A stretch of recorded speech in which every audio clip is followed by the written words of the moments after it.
Hello, third grade parents. My apologies again for the other night. I'm so sorry that we didn't get to make it through due to the technology, but here we are. I am still really happy to share with you some insights around the third grader.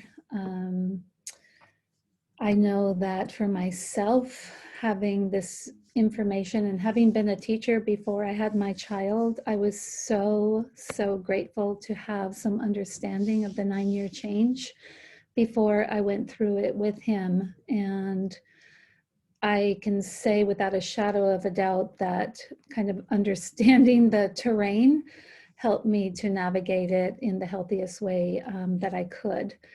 And I do think it's a very overlooked stage. I know my mother, when I was in teacher training, she went back to school to get a master's at JFK down in the Bay Area. And she came back to me and she said, gosh, they were talking about the development of the human being and how it goes in childhood and the different key stages. And she said they mentioned Waldorf education as being one of the only sort of modern educations that actually sees the 9-year change and works with it in a very conscious way. I think we're all very aware of, the terrible twos and that 2- and 3-year-old time. There's many books written on that. And we're aware of the teen years when there's also another crisis moment. And really, each of these stages are key moments, like gateways that children pass through, which we can call more chaotic or harder times. But as they pass through them, and we can do that with education and understanding, it's actually an amazing time of growth. And it's almost like we disorganize in order to reorganize at a higher level of awareness and consciousness. So I'm just so grateful to be able to bring this to you. So we're going to start off just like we would have if we were together. I want you to take a moment and we're going to put ourselves in the shoes of these children. It's a very tender time, this 9-year-old, 8-9-year-old time. And it's really important that for a moment we try, if we can, to put ourselves into that childlike place, into that tender time of kind of not knowing who you are, emerging into a new time of consciousness. And so if you can remember back, either third grade, second grade, third grade, being 9 years old, often there's strong images that come from these times or messages that we got, and it's really worth, like I think I got this far on our evening the other night, to take some time and with whoever's parenting your child with you, or just for yourself, if you're a single parent, it's really worth taking the time to journal a little bit about were there big traumas at that time? Were there strong messages you got? Who was your teacher? What happened for you at school? Just see if you can recall some of that time, because often because it's a time we're really developing the emotional body, these things get stuffed under the surface if they're not made conscious, and we can tend to parent out of what happened to us instead of with the fresh eyes seeing our child. So take the time over the next few weeks to just, what happened for me at 9? What were the messages I got in my family of origin around feelings, around strong feelings? What was the mode of communication within your family? Were things discussed openly? Were things hidden? How was it with your father? How was it with your mother? Where are you in this? And how do you want to work with the emotional life of your child? And are there fears that come up around hard feelings, around grief, around anger? And just take the time, because it's a wonderful opportunity for us to also heal that time in our own life. we were deeply impressed around the age of 9 about, is the world safe? And messages we get about ourselves. But because it was before sort of when we were working with frontal lobe brain activity, they're very, it can be very deep, more in the unconscious. So take the time to do that. I'm going to start off with a little verse, and then we'll dive into what we're going to talk about. As parents and teachers, our task is to become loving authorities for the growing child, sharing both a true picture of the world and a sense of our own inner striving. And I'll kind of flush this out as we go through. So I like to see parenting as a journey, and I think I also got this far in our moment the other day, that a journey, the actual origin of that word means where one goes in a day. And it's a great thing to remember when you're on this journey of parenting, because I often feel like in my work with children and also parenting my own son and stepdaughter, that I feel like parenting and being with children is sort of like backpacking. You're heading up that mountain, and it's like, oh my gosh, this is getting harder, and I'm getting tired, and things are the whining and whatever's happening. And then you get up there to that vista, and it's like, oh my goodness, and start down the other side, and you're like, that wasn't so bad. And you get into new terrain and new places, and it really has an up and down quality. And that's because really what we do as human beings is we come together and we crystallize and we organize, and even in our neurology, and then things fall apart. And we're going to actually talk about what happens in the 9-year change, or different parts of our lives. And in order for us to regroup and recrystallize, and then that falls apart. So it's almost like beginning to really understand that there's a rhythm to this development of being human. And our children don't have any way to sort of censor this. So they are in it, and it's just something for us to breathe through and go, okay, we're on the upward climb right now. And just know that you get these other breaks and reprieves at different times of development. So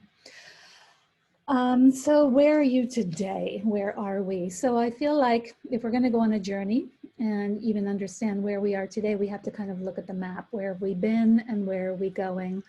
The beauty of Waldorf education is that we're given sort of a clear map.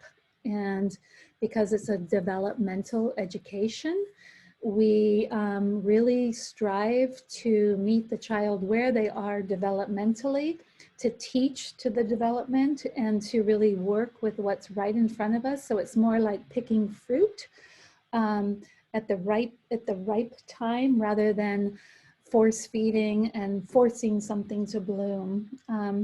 So what Steiner had us do was look at the length of childhood as 21 years, although we know that children really are not true adults well into like 24, 25, even with boys up till 27, you can really finish sort of that mapping into the frontal lobe processing.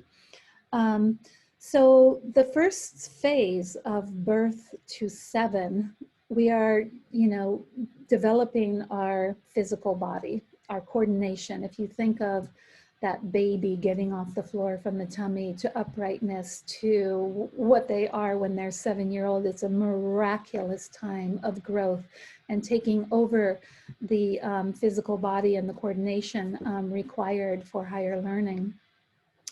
So really, as Waldorf educators, we know that that is the time that we are meant to be educating the body, what it can do, all the different ways that we can work it, and that we can have huge amounts of variety of movement and play, and that's what play does. And so not to interfere with that by putting academics into the child's life before the age of 7, that true learning comes out of their doing.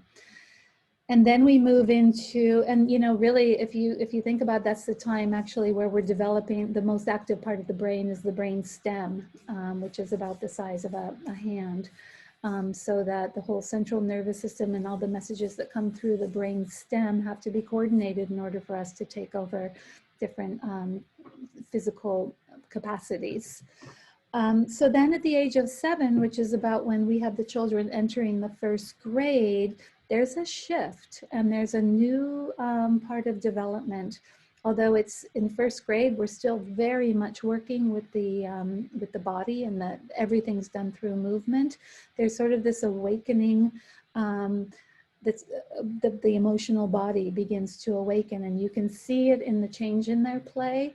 Play becomes much more intentional, and you can see that the feeling life begins to have a little bit more of a nuance. Now it shifts again in second grade, and it's very evident in the third grade.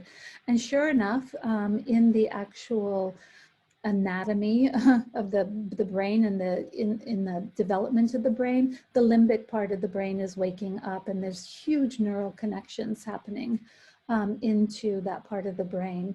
So what does that mean? If you think about the development of the young child, there's basic senses that we're developing: the sense of touch, the sense of balance, you know, putting the vestibular system, giving us a sense of how we maneuver without falling over, and the sense of proprioception, which is a map that the brain makes between the different joints in the body. It's an internal map that we get so that we know where we are in space. And so there's this anatomy to, you know, developing those capacities for higher learning.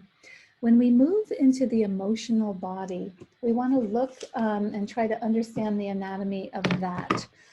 And really what's happening is that as we take the world in, I'm going to make a little drawing, as we take the world in through our senses, we begin to make decisions. Something happens and we like it. Something happens and we don't like it. Something happens and we like it. Something happens and we like it. Something happens and we don't like it. And we don't like it. So it's a bit like water.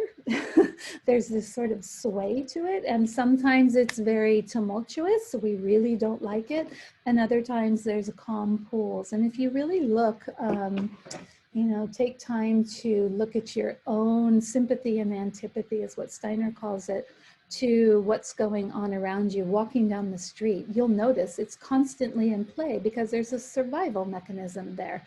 You know, you hear an angry dog barking, comes in through the senses, and you're like, oh, don't like that, move away. You smell flowers, you know, bouquet of flowers, and you're like, I like that. Although somebody else, depending on their experience, may not, which is really interesting. The emotional body is very sort of individuated in that way, depending on our own experience.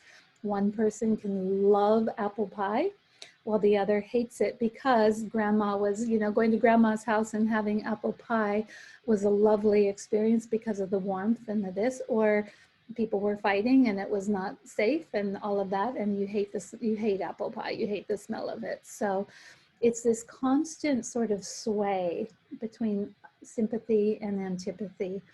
In the younger child, before the age of 7, it's not that they're not feeling, but everything is much more body-based. So they're hungry or they're tired, you know, those breakdowns that happen because of just what's happening with the body. They're hurt and they, you know, the big outburst, they want something, they want to do something, and the big outburst. Things become much more nuanced with the emotional body right around the age of 9, and we're going to talk a lot more about that, where it's not so body-based, it's more to do with what's happening with the peers, what they're feeling around adults, and we're going to go through a whole list of some of those feelings that happen. So this is the time between 7 and 14 where we're developing this EQ. So first you have the development of the body, and of course the body's still developing, but now there's this sort of added component of developing the EQ, which is the emotional quotient. And then between the ages of 14 and 21, Steiner talks to us about that's really the true time of the thinking coming alive. And sure enough, at that time in the development of the brain, there's much more activity and neural connections happening towards the frontal part, the neocortex, which, by the way, is the neo means new, and cortex, new part of the brain. It's actually newer to us just in our development as human beings. We've lived with the limbic part of our brain for much longer. We share it with with mammalian animals. And the brain stem, that part of the brain that we have between birth and 7, we have lived with for the longest part of our time. It's really about our reflexes and how just the reflexive movement and how the body develops. So between the ages of 14 and 21 is when this awakening capacity for true thinking is when we develop our IQ, and we want to educate that fully. So in each of these times, we're always, it's interesting because really from the moment you're born till the moment you die, you're going through a process of individuating. And that's just part of how the human being has developed until we come to a time in our life where we experience ourselves as a separate being, and yet we can recognize ourselves as part of the whole. But the task of the child is to begin to individuate. That's just what they do. Because we do need to build a strong sense of who am I before later, as I said, the task is then to go, I am this as part of this. And that's something that we actually, many of us are still trying to come to that I am part of a whole and I have my sense of self here. So in the process of individuating, there's always a moment of crisis. And that's really what like the Terrible Twos is about. So the child's very much immersed in the body and experience the mother as in close proximity, or the parents as being in close proximity physically. And then there's that moment where they learn that the parent can go away and come back, go away and come back, and that they will survive, hopefully. And so they'll play games like running away. Do you remember when they're little? Or they'll do the no, no, no, no, no, like me want this, and there'll be a big sort of tantrum, and there might be biting or something physical, the big tantrums where they're hitting and those kinds of things. But there is, it comes out of a realization that mom and dad can go away. There is the capacity for them to go away, and there's a fear there. Will they come back? Will I be okay? And so when there's good rhythm with that, and that, the coming and going happens in a safe way, the child learns, oh, it's okay. It's okay for me to be without, my caretaker, and I will be okay because they will come back. So that's the crisis there, and there's plenty written about that.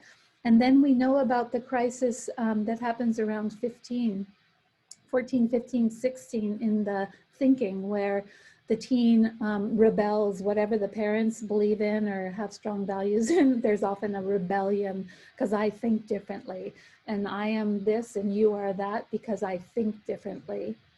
So the crisis of the 9-year change, which happens not at 9, but somewhere between 8 and 10, is in the feeling realm, which is the body that the child between 7 and 14 is developing.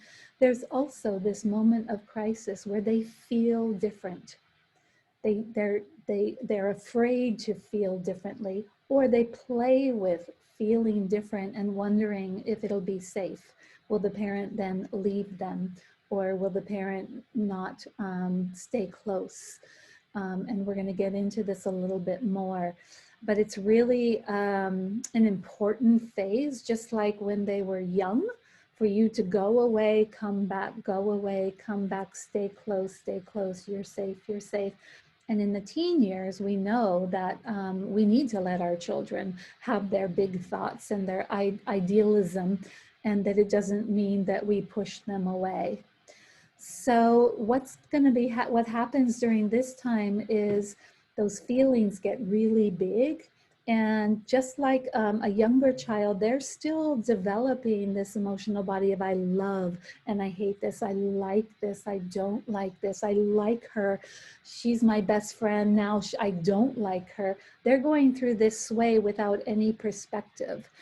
And it always, the analogy I like to bring is it's just like when they were younger and they go off, you take them to the park and you want them to play on the jungle gym because you know they're developing all these capacities, but you're sort of spotting them, making sure it's okay, you know, hopefully letting them walk on brick walls and all the things that they really need to do to develop the physical body. It's the same in the emotional realm. Now, can we spot them and realize they're playing on a jungle gym? They're playing on this jungle gym. And can we just allow for those sways to happen without going with them? And we'll talk about how we can do that, some tools for that.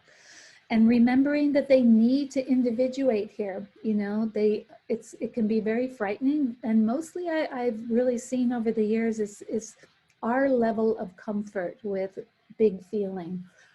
If we have comfort with that and know that this is just energy that moves through, just like water, and sometimes it's really tumultuous and sometimes it's calm, but we don't want to just be like okay when the child's water is calm. Can we be okay also when there's the rapids, knowing that this is just movement, it's moving through. If we allow it to move through, it has a better chance of sort of not flooding the whole plane.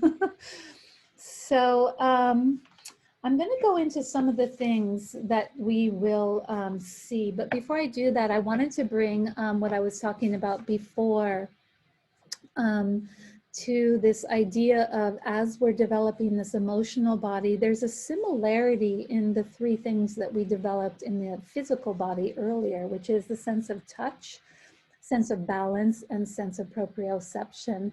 And in the emotional body, as we're beginning to, you know, want it to develop, it's almost like we're seeing, can we develop the capacity to be touched emotionally and to touch others emotionally? So, you know, again, they're just learning these things, but do we see our children, or are we giving them the food that allows for them to feel feel their heart being touched? And this is really a lot about what Waldorf education brings through the arts. The heart is deeply touched. It is the language of the emotional body, or the arts. So when we go to educate a child between the age of 7 and 14, we want to bring these stories and the painting and the drawing, because that is the language that the child understands, and that deeply touches their hearts. So and then can they, out of that, begin to, and they can't do it, you know, right away. It takes time, and you can see it, you know, when they're coming out the other side as an 8th grader, then understand how they affect. Can they have a feeling of openness to the world, to other, not just to themselves, but to other? And this takes time. These are things that take time, just like in a young child, when we experience touch as a baby, pain actually, it's undifferentiated. So when a young baby's crying because they're hurt, you have no idea, knowing, well, it's all over. They feel it as a whole body experience. And it's only as we begin to myelinate these connections that they get a little older, and that it's like finger hurts. It's the same, so with the child developing the emotional body, they can't quite tell you sometimes why they're hurting emotionally. It's just, it hurts. And then they begin. So we can't expect them to have that right away.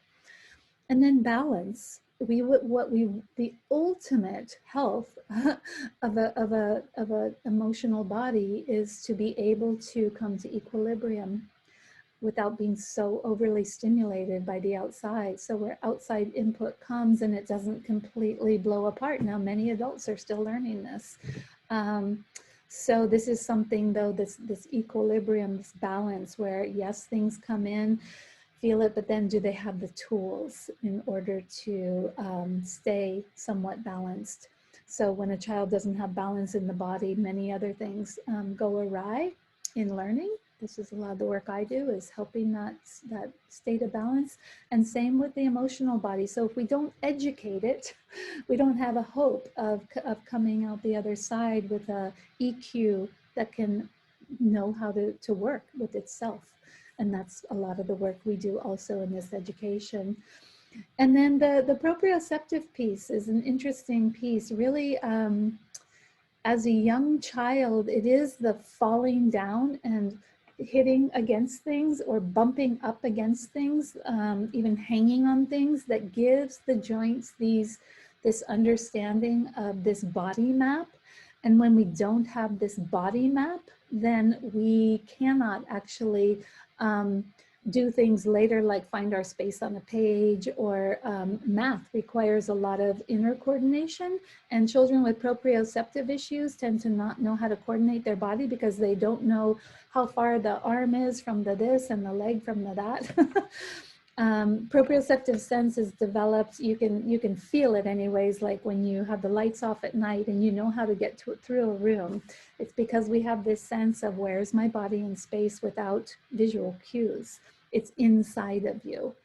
And I love to think of this as we're developing also the emotional body, because if we don't let kids bump up against things emotionally, we don't actually give them that same capacity of having coordination with their emotional life. So it's like if you spared a child from falling down or bumping into things as a young one, they would actually be highly handicapped in many areas because they wouldn't have that body map. So it's the same in the emotional body. If we spare them from bumping up and having some of the harder feelings, they don't know how then to maneuver themselves through these things later on. So one thing I want to say about what we're about to talk about is it's fascinating to me, because to understand actually what's going on neurologically, up until the age of about 8 years old, the myelination process, or the neural network growth, is exponential. It's like your garden when it's raining, and all the things grow, and all the different branches and all of that, and it quite takes over. It's very dense, and then you have to go in and prune, like on a rose. You want to prune to get the strongest core stalk there, so that the flower has a healthier, more health. More energy can get to that flower. And this is the same in neurology. So this is why neural pathways are built through experience and through doing. And so with the young child, you want them doing as many different variety of things, experiencing different things, to build all this neural pathways, because what isn't built then can't be built on later. But what happens right around the age of between 8 and 10, depending on the child, is there's this chemical release that actually comes in, and it prunes back sort of the unnecessary pathways, and it keeps the strong ones. So this is why, in the younger grades, we do so much still through movement and through the doing, because we know we're actually helping to develop that neurology. But it's an interesting thing, because at the same time, there's a growth spurt in the left hemisphere. The right hemisphere really gives us more of this gestalt feeling of oneness, the big picture. You can see this in the young child. The left hemisphere specializes, and it sees differences, and we need the both in the end. We need to see the big picture and see the trees as well as the forest. But this is new for the 9-year-old. And the left side is where we, like I said, we see differences, where we begin to sequence time. This is why we don't teach time before 3rd grade, because actually neurologically, it's kind of a waste of your time. They come into that capacity to understand there's a past and there's a future. If you talk to a 1st grader, and most 1st graders anyways, and you're like, oh, what day of the week is it? And what they'll say is, oh, it's pizza day or it's games day instead of it's Monday, November, blah, blah, blah. Because actually neurologically, they're living more in that rhythm of the rhythm that you set up for them. And they don't have a sense yet of what day of the week. They know it because of the rhythm. So I just wanted to bring that because as we talk about some of the things that a 9-year-old may experience during the 9-year change, a lot of it has to do with this new capacity that's being born, which also gives them the ability to do some of these, you start to see this incredible development of what they can do, which comes from this new, pruning and being able to do more abstract thinking and mathematics and all of that. But it also, because we're again dealing with the emotional body and they're toddlers in this, they will have some of these other things that you might see. So I'm going to read through this list and try to expound on some of it and then talk about how we can support. So the first thing is they become more self-aware, and like I said, they see the differences. This can be really painful when you witness it as a parent. As a teacher, we are prepared for it.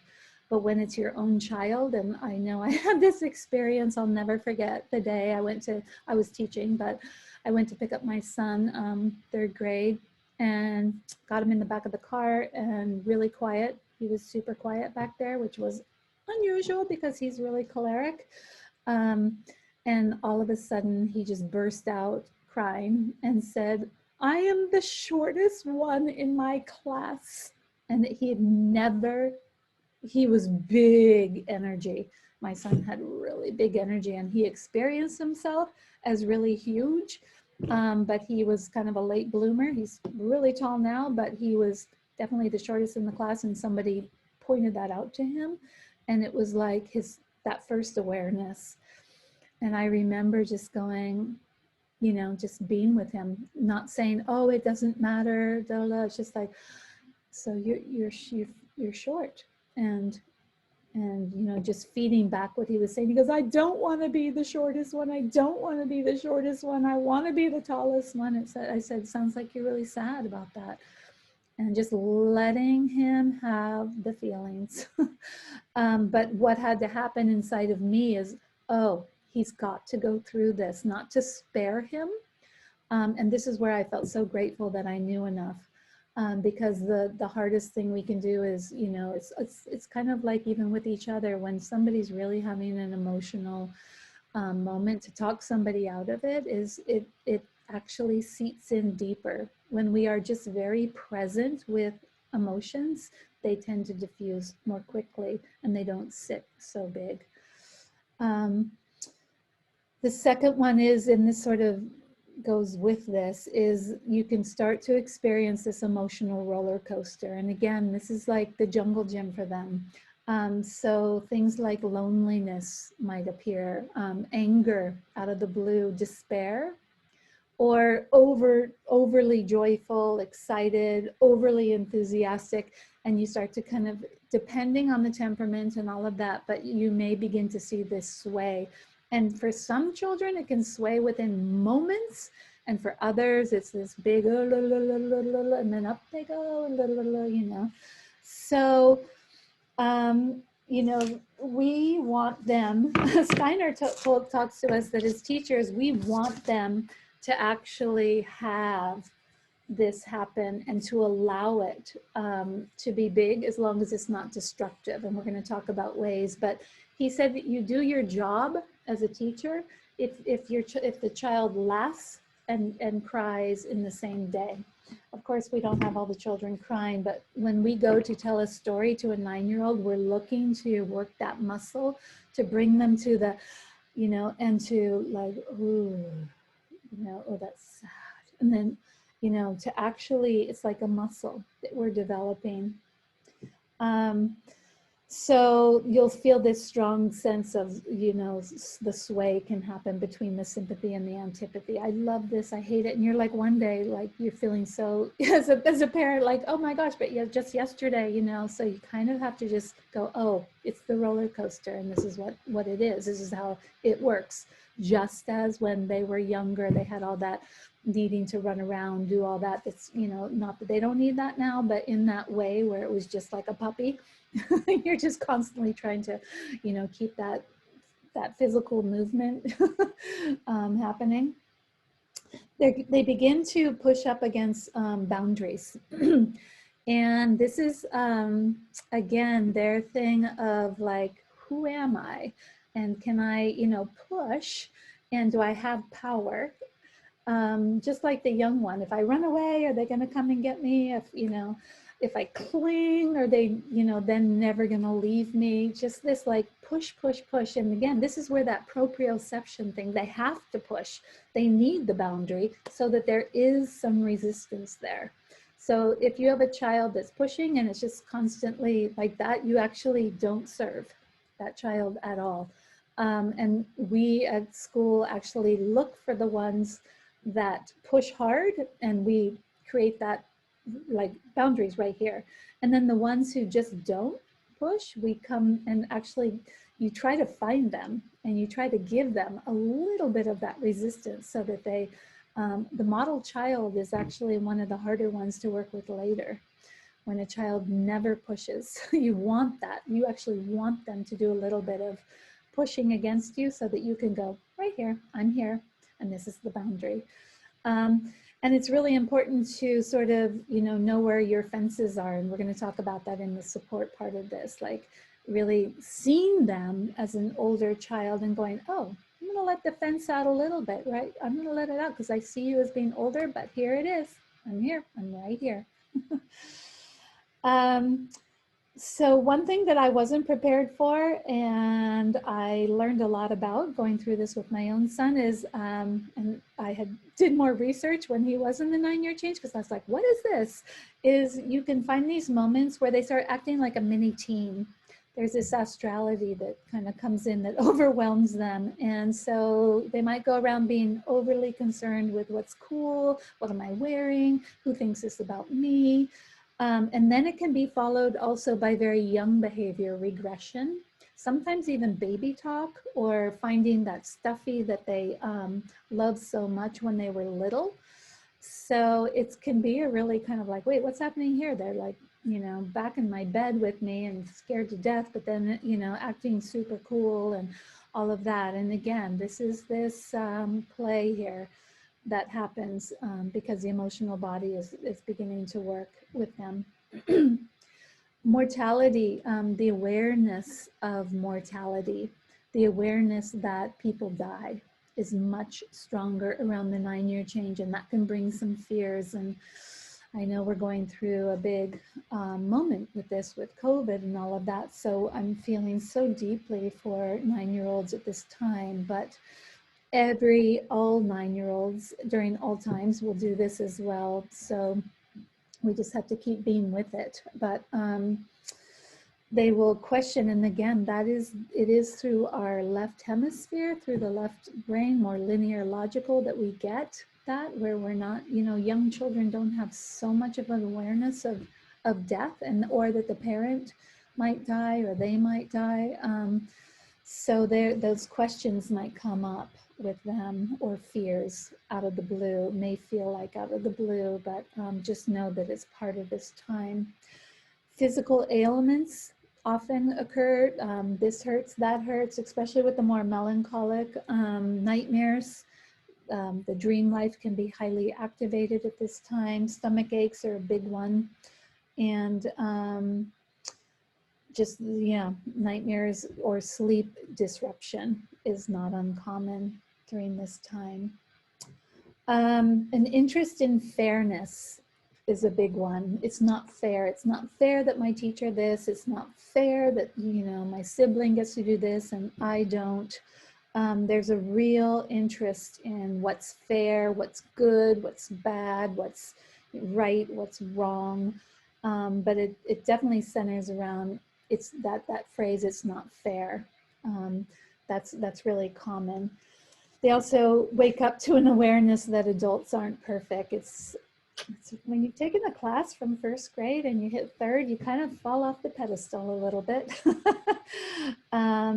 And because there's also an awakening awareness that, wow, the adults aren't gods after all, they're human. And there can be a fall from the pedestal, and this is common. And there can be, because there's kind of a fear around that, there can be sort of this strong reaction to the parent. You know, you just don't get me, and you do this and you do that, and they start to see some of your flaws and might point them out. And this is normal within reason. At the same time, the whole thing of, you know, do you love me? Do I belong? I've had kids actually start to wonder if they were adopted, because there's this sense of loneliness that comes up, feeling like separate. So that's often uncommon. They will question that sort of unconditional love of the parent or the teacher, and you may say, you know, hear them come home and say, well, the teacher is nicer to so-and-so, or, and again, I'm talking different temperaments, but just trying to give you a flavor of the different things. Or the teacher doesn't, it's just not fair, and they're, you know, I get in trouble more than so-and-so, and so that's common. A big one that I want to address that comes up, teasing. So in childhood culture, if you really look through, you know, history, tribal cultures and that kind of thing, the children were often, you know, the adults would be doing their thing and the children were off doing their thing, and they were learning. They were learning through doing all these things. We now have, I'm seeing sort of a parenting culture where there's a bit more helicopter parenting, not to say this in a bad way, but because the sort of picture of the neighborhood where the kids were just released on the neighborhood. I mean, that's how I grew up, and we didn't see an adult until a bell rang at like 6 o'clock for dinner. From 2:30 until 6, we didn't see an adult. We were just out in the neighborhood playing. And because part of the development of the 9-year-old is who am I in my peer group, this thing around clubs, bullying, teasing, it's like a tribal energy that can come up. Teasing is a way that I define myself and you. So I tease you, I say you are short, which means I am this, you know. It's a way that we sort of do the pecking order. It's going to happen. It's not what we, of course, love and want to have happen, but, and we do work with it. And children are going to tease. We just have to know that that's part of this. No matter, you put 9-year-olds together anywhere on the planet, and there's going to be this sort of, you know, back and forth because they're trying to figure out who they are. And they're doing it from in a way that's like, oh, you're different than me. And so boom, you know. And also there can be some pain and some insecurity around feeling this deep feeling of feeling separate and different come up. And so this is their way of, you know, starting to maneuver this. So I'm going to, at the end, talk a bit about how we can support the children through this and some of the work we do with the children. But I know this is a big one when you're a parent, because there's nothing more painful than having your child come home like Brendan and somebody teased him and said, you're shortest in the class. And I have options in that moment about how to best support. And we're gonna be talking about that, but it is very common. Or they'll all start like wearing the fourth graders were doing this the other day. They're in the 9-year, they're coming out the other side, but where the boys had all taken their baseball caps and put them on backwards and said, we're the club now. And so I noticed that the next day, more boys brought hats to put on backwards because they want to belong. They want to belong in their peer group.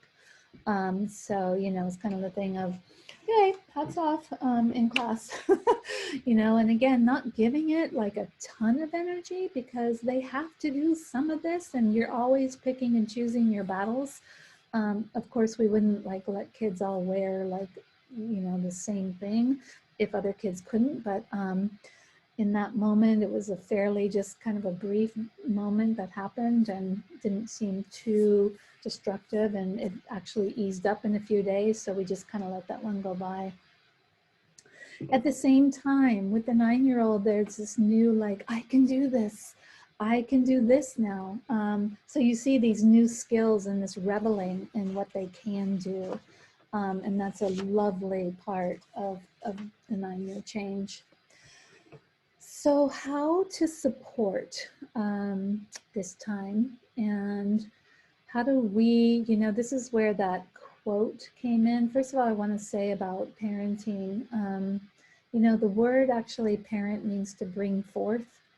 It doesn't mean that it comes with any manual or any credentials, or, it's basically means something has come and you've brought it forth.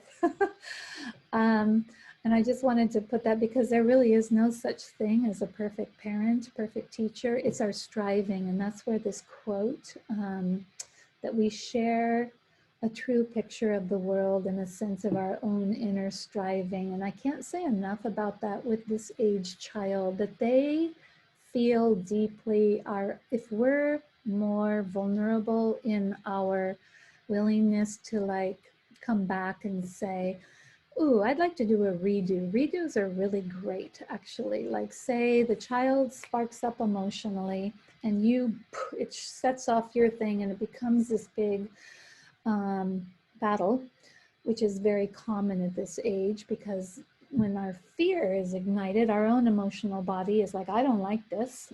And we tend to go on the roller coaster ride with the child. That's a big temptation, is to go on that ride with them.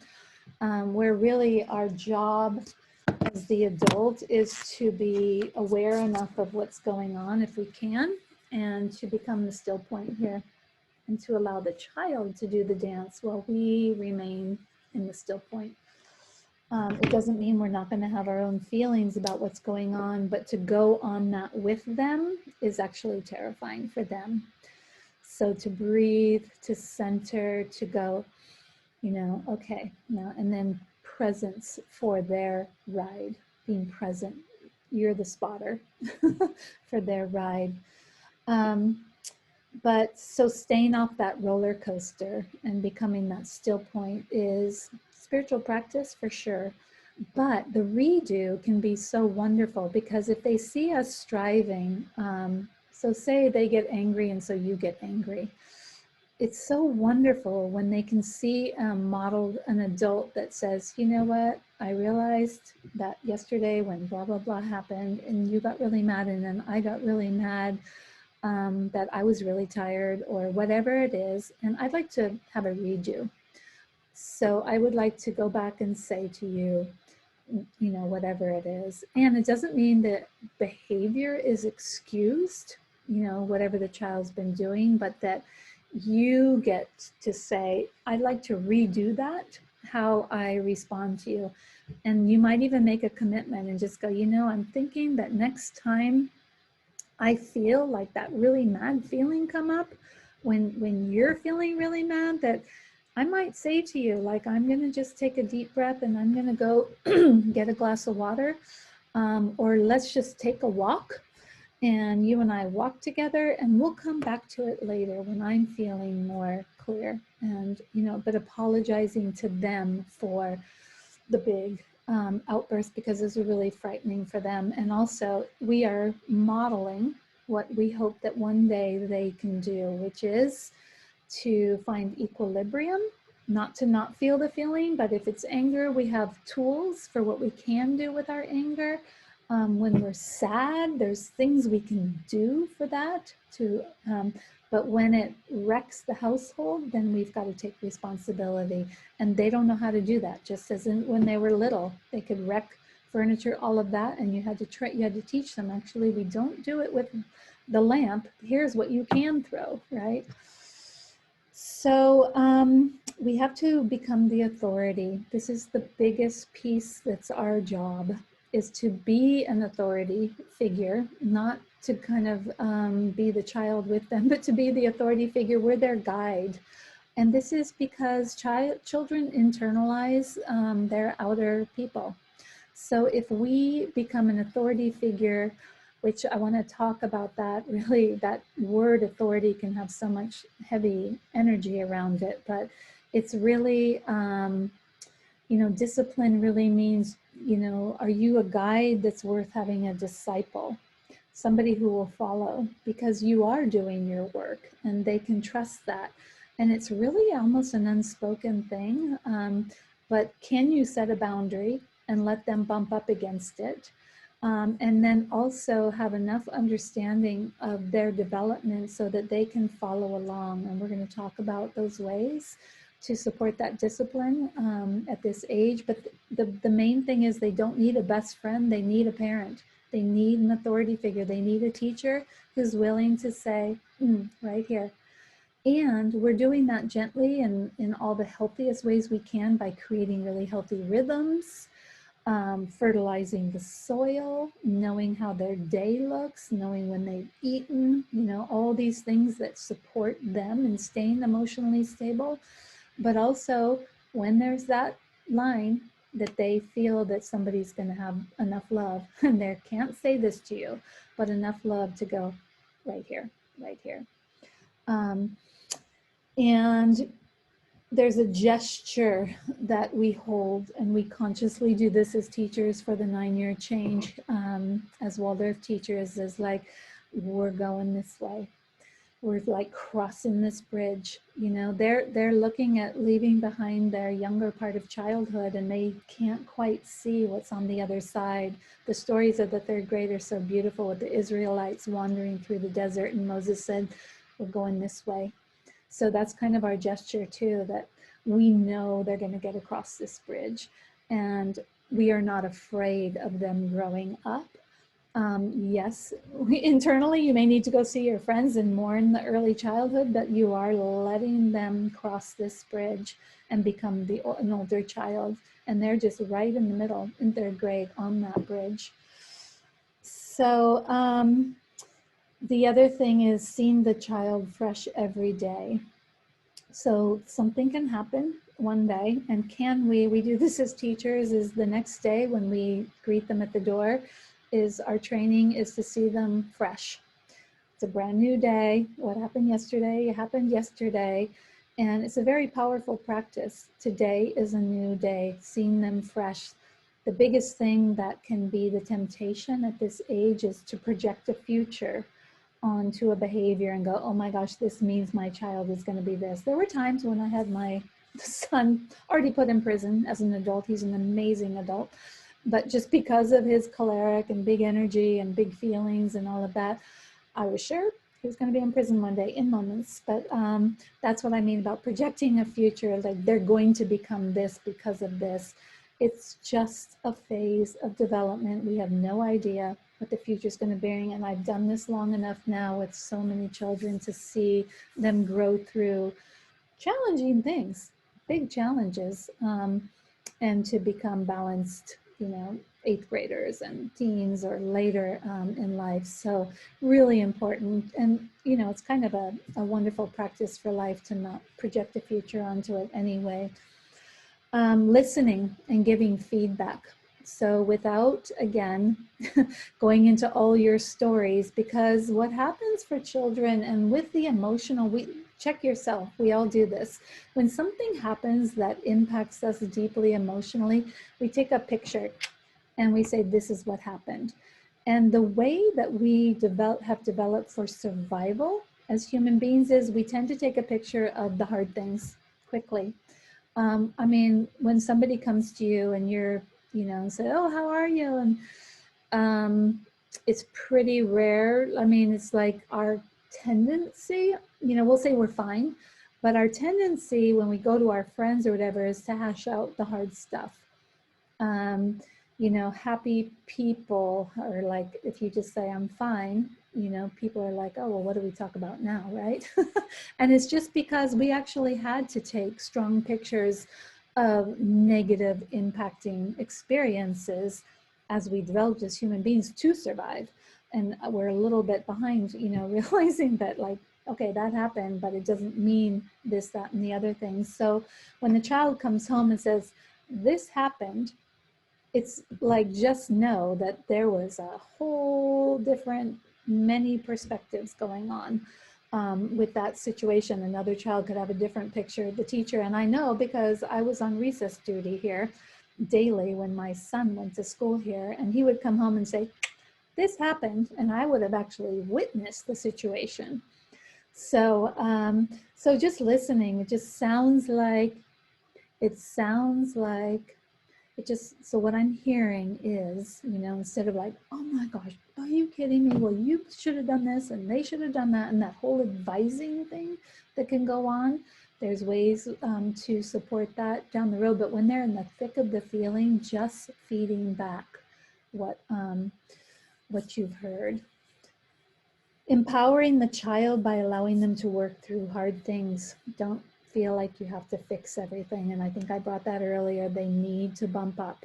You don't have to fix everything. There's things, of course, we have to pay attention to, but the more that we can allow them to work through these things, and I'm going to talk about that towards the end of the talk about specific ways, they develop that capacity, and that's really what we want for the long term. We want to up the responsibility. Third graders going through the 9-year change, actually, even if they're balking, they want to be seen as an older child. It's a really wonderful time actually to do some kind of initiation with them. I had one done with my son, and it was profound for him, where we went to Squaw Lake. We were camping with a bunch of different families, and I had my, his father and my brother and also a very close friend. They came and they actually took him and his best friend who was camping with us. They did the whole thing out of the tent and said, come on, we're going on an adventure. They rode them across Squaw Lake. They drove them to Mount McLaughlin, and they hiked them up to the top. Boy, was there some kicking and screaming and crying and all of that. And it was profound. My son has actually never forgotten it.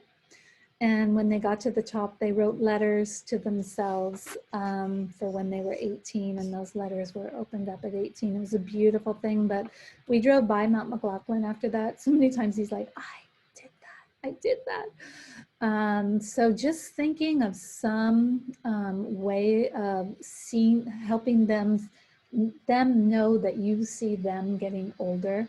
You know, you can feel out your own child. Girls, you know, it can be like a circle. It can be giving them a special chest. And again, you know, it could be that way for a boy too. You really have to feel into, I'm not saying it's a gender thing. It's really just like, what would be an initiation for them to see that I see them. And then you up the responsibility and also let the fence out and go, okay, so now, you know, I see you're going to be able to ride your bike down to here and stay till then. And I'm trusting that you can manage that. As soon as they don't, you know, they either go past that line or don't need it, you reel it right back in, and then you try again. And you keep very consciously though, especially with the people you're parenting with, to go, okay, we're going to really test this. Giving them chores. We're part of a family and we all support. Most kids hopefully have chores before, but now that you're 9, now that you're in 3rd grade, now that you're, I do this all the time here. It's like, now that you're in my 3rd grade class, you know, we're gonna this, you know, or you get a binder, you get this. They love to hear stories from your own childhood. I remember when I was in 3rd grade, and so, you know, just giving them some of those stories can be really beautiful. Telling them stories about brave people who have overcome obstacles. That's a very nurturing thing for a 9-year-old, and there's plenty of them. I actually search the news on a daily basis to bring little snippets to my 9 and 10-year-olds. Gosh, this person, and they lost their leg, but they climbed this mountain. It's an amazing thing, and just like very casually, but there's also lovely stories. Beauty. It was interesting talking to Jack Petrash this week, and he reminding us that we need to show kids of this age the world is beautiful. And it is, in spite of all the hard things. We cannot lose track of beauty and showing children that it is beautiful. They thrive on that. And it's the smallest things, the spiral in a vegetable, like, wow, look at that, the leaves, whatever it is, taking the moment is very nurturing for yourself as well. So going out and seeking beauty, bringing it into the home, helping them beautify their room. Which, by the way, this is a great time actually as part of that initiation. Sorry, I'm bouncing around, but things come to me quickly. You can redo their room with them, and that is such a wonderful way. So, and then parenting to temperament, and that's a whole nother topic, but I am going to be posting a whole talk I've already recorded on temperament, and I highly recommend, because that would be another hour discussion for us to have here. But beginning to understand your child's temperament, if you don't know that work, is powerful, and that is going to be posted soon, and I'll email you and let you know about that. So I wanted to, before we sort of wind up here, give you a few tools. And also I want to talk about the drama triangle, but just a few tools here. One is thorn and roses. So because children are on this thing, so they get in the car, and instead of like, how is your day? Because that opens up a whole thing to, this happened.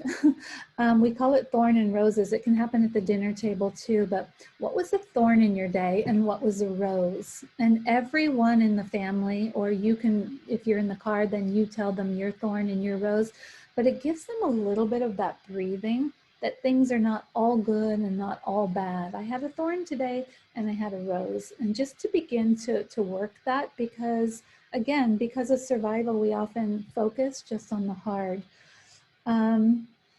And also, if the child is in a big emotional upheaval or imploding, exploding, imploding, same thing, just internally or out, is do what's called parallel sitting, where you just sit and your body is actually can be close to them, but you're not doing like eye to eye. When we are triggered emotionally, a lot of times our vision is we don't want to like be communicating with somebody eye to eye. You just sit right next to them. And again, when we're in the emotional body, and you know this for yourself, often it has nothing to do with what's happening in real time. Well, it usually never does. So you just sit and you're feeding back, but then you add in little things like the cat's here. It's just to get them in the room a little bit. The cat's here. I'm smelling dinner. I'm still listening, but I am smelling dinner. The ground, this rug feels so soft. Can you feel the rug? Without negating their experience of the emotion or whatever, just trying to get them back into real time for half a second.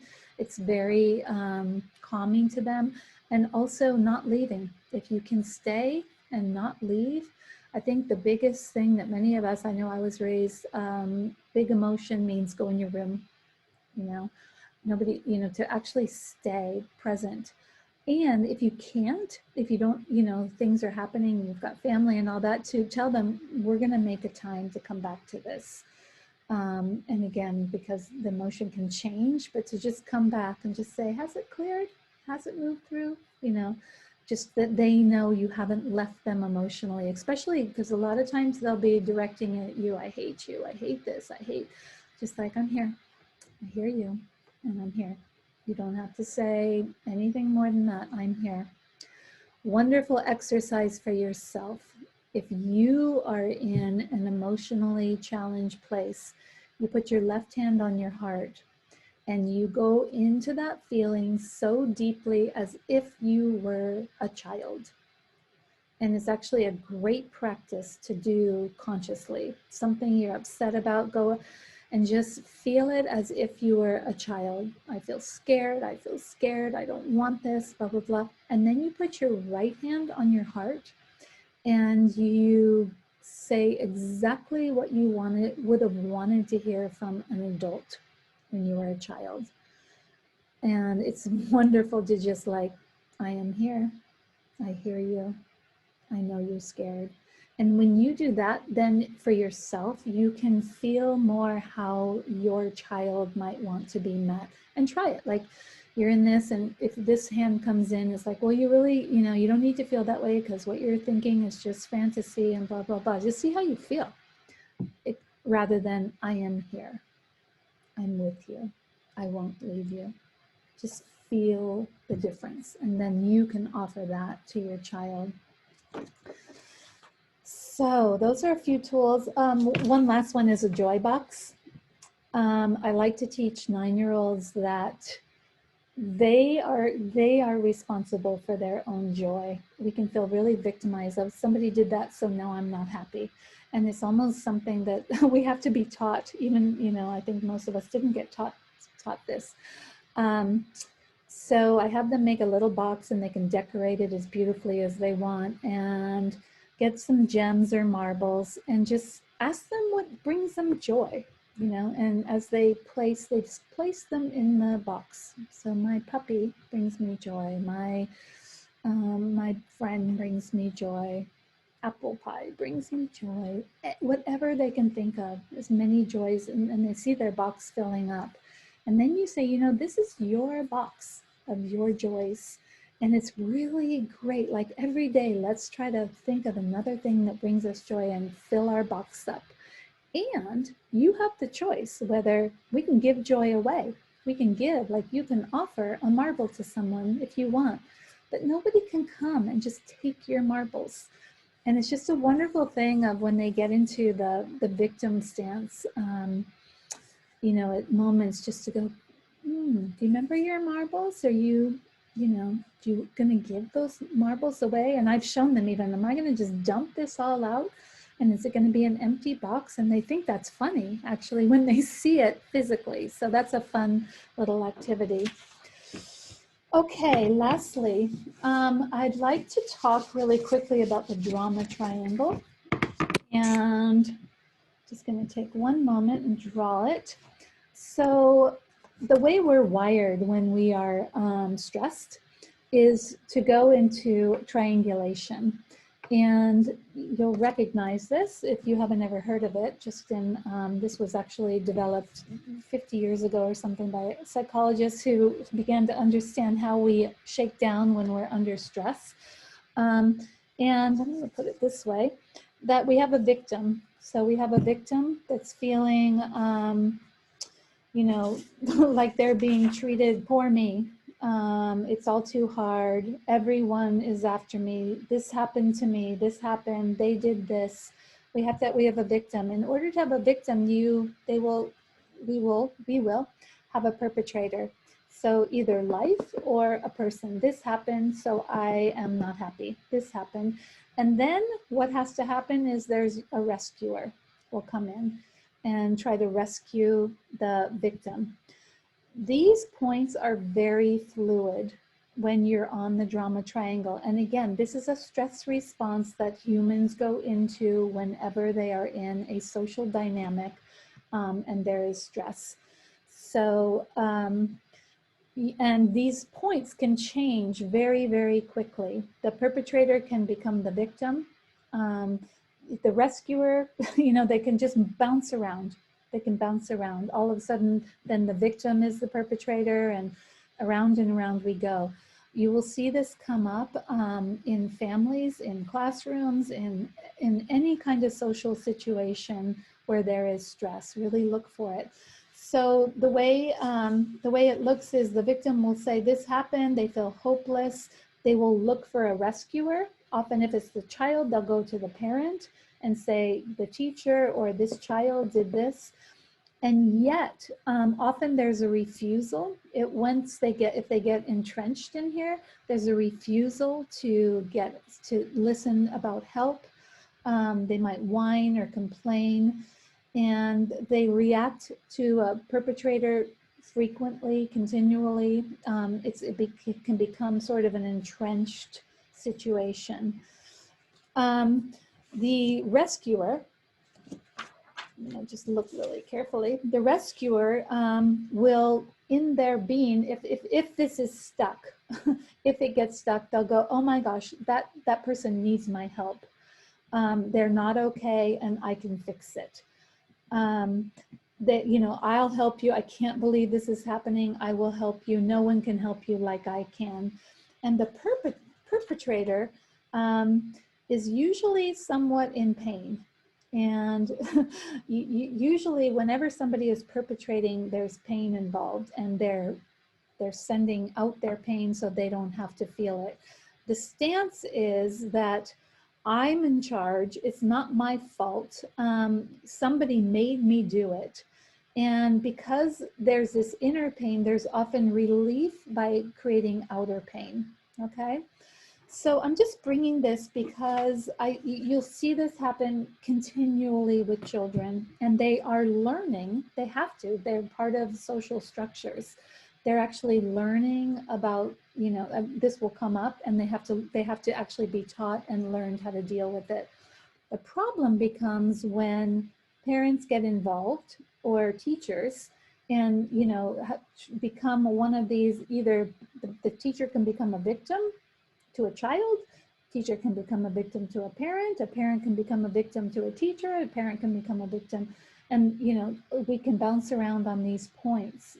And so I'm bringing this because if you see this coming up, which is very common going through the 9-year change, where, you know, somebody's labeled a bully, or somebody's coming home and just going, this happened and that happened and this happened and that happened and that person, and they tease me and this and that.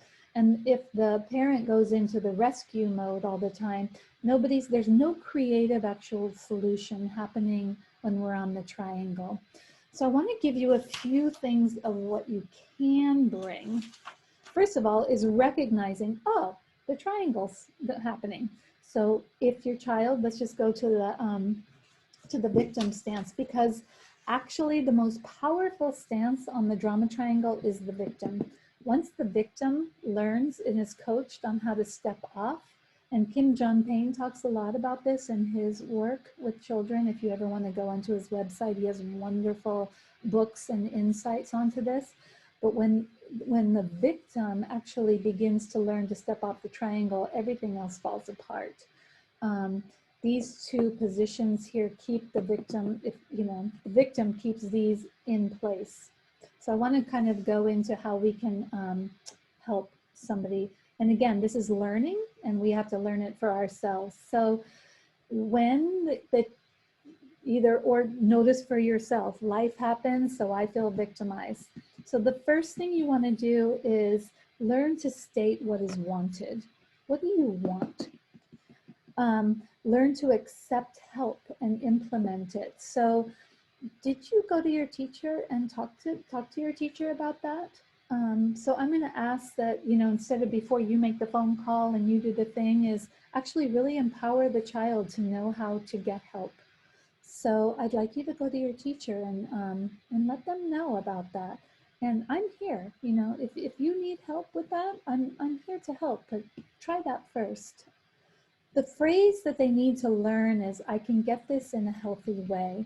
We teach safe language here, which is say what you need, say what happened that you didn't like, ask for what you need, forgive if forgiveness is needed. And what I tell the children is, oh, can we give enough on both sides here so that we can move forward? So give to move forward. And then E is enjoy a new moment. So you actually have to be willing and ready to wash it off and start fresh.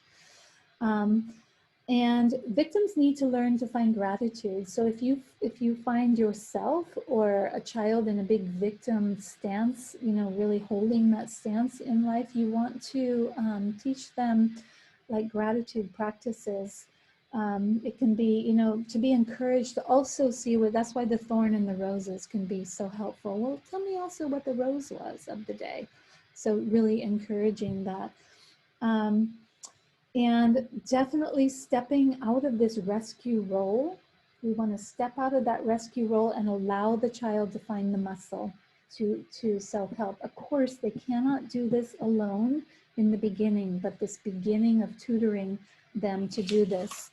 If we have a perpetrator situation, and again, any of us can be on any of these. So in the perpetrator situation, remembering that normally a perpetrator is usually in pain of some kind and is projecting this out, hoping to stimulate somebody else to be in pain. So the learning here is to actually learn to listen to others, and to talking sticks can be really helpful. That all you have to do is hear. All you have to do is hear. You did affect somebody, and to take responsibility. They need boundaries. We need clear boundaries around this, but also to just begin to, was there one part of that you were responsible? So the responsibility here is self-care. The responsibility here is, how did I affect other? And also knowing that if a child or anybody is in a perpetrator situation, we want to try to see, what is the stress? What is the stress that it could be causing that inner pain? Later, when the children are a little older, we try to give them in language that children can understand. Of, if somebody's teasing you, it's actually because they're hurting inside. It doesn't have anything to do with you. I know it hurts, but you might try turning to them and just saying, sorry, you're having a bad day. And by towards the end of fourth grade, they get this pretty good. And once you start busting up this whole triangle thing, it can be really amazing. And for a rescuer, to let others know, the way you step off the triangle is to know that you don't have to fix everything, and that others are capable of working their own muscles. So yes, as a parent, as a teacher, there are times where safety is number one, but what are the ways that you can become more of a coach to empower this one to take self-care rather than fixing all the time, to listen to them without making it your problem, a problem you have to go to fix. And stating boundaries, like, I'm gonna be here, we're gonna listen to this for 10 minutes, and then we're gonna go for a walk, and we're gonna let it sit. We're gonna let it sit. So because there can be on and on and on and on and on about the story, and if you allow for that, then this one learns negative bonding. So, and then with children, like on the playground, I often have to work with the rescuers quite a bit to know that when it's important for them to step back and say, I really see that you're super concerned about this person, and I'm going to, as the adult, I'm going to help this person. And it's not your job. You don't have to do that. So thank you very much, but you can go play now. So again, with, they can be torn. Children can be torn, like, who to be friends with here. And we need to let them know that nobody's right or wrong. We need to all sort of, this person needs to, they're going to take responsibility. We're going to figure out, this person's they're going to get their help. They're going to help themselves, and we're going to, work it out here, and you can step back. So I'm going to actually be posting a little handout I have on all of these things, on crossing the bridge and 9-year change, and a piece on the drama triangle, so that you have that to work with. Okay, I think that winds it up. I want to thank you very much for your patience with our technology. I hope that you all get a chance to listen to this, and I want you to please email me if you have any questions. Hopefully well, actually, I'll make a point of it that at your next parent night, I can pop back on and we can have a little Q&A time. So thank you so much for having your children here. I hope this is helpful to you, and I look forward to seeing your children across the bridge. All right, take care. Bye.